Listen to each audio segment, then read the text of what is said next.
Just want to say this: buy the game right now or play it on Game Pass.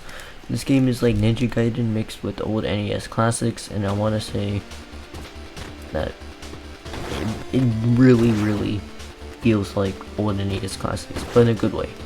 Kind of like Shovel Knight and the DLCs for Shovel Knight. But besides that, let's get into the review. But yeah, actually no, one more thing is that subscribe if you want to, and don't subscribe if you don't want to. And now onto the review. The story is you are a ninja cyborg trying to save your friends.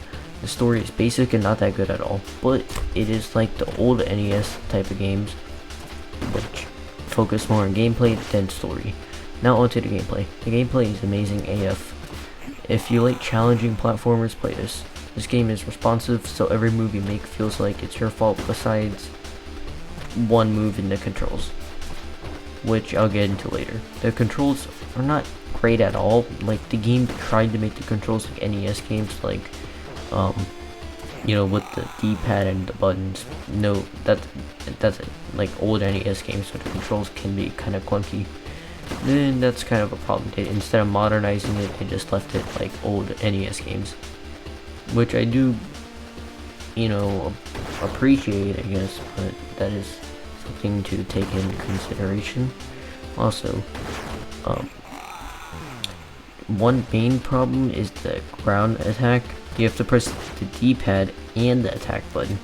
This can mess you up a lot, and you'll die from it a lot. It sucks they didn't go for modern controls because the character is so responsive, it would fit really well. I feel like they should have taken the Shovel Knight controls, where you just move your joystick, whatever, down, and then you do the ground attack instead of having to press the attack button also, which makes your accuracy less. Besides the controls, one problem I have is when you get hit, you get knocked back. This is annoying because when you jump in the air, an enemy comes out of nowhere and pokes you, and you basically fall to your death. Yes, this is like old NES games, but just to take in consideration. It's kind of a minor issue.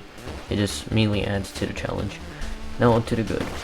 You start off with a basic jump and basic sword attack, but the more you play, the more you get. When you unlock abilities, it always feels great. Everything just feels great. Also, the more you play, the more bosses you'll fight, and all of them are good. Almost all of them are good. The bosses are so good, but they have tons of health, but when you remember their attack patterns and basically download them in your head and finally defeat them, it feels really satisfying and makes you feel like you accomplished something. Also, the platforming is pretty great and challenging. You jump like normal, but then you unlock abilities. The wall slide and double jump, and do the Shovel Knight thing where you attack the ground and hit an enemy and bounce off to another. The problem is, like I said, you press down the freaking joystick and the attack button, you know, which is annoying. But besides that, now on the visuals. The visuals are great. The cutscenes are great. Do we need to say any more? Just search up a cutscene in a game and you'll see. Now on to the music. The music is really good. All the retro style music fits the game like perfectly, basically. There's no problem with it, and nothing really that super amazing about it, but it's really good. Kind of like old NES games and Shovel Knight. But now onto the value. There are 10 chapters in this game, and it should take you about 8 to 10 hours. It took me about, what, 9.5-ish. I think the value is good, but the problem is there's no new game plus. That might be a deal breaker to some people, but in my opinion it's not too big of a deal.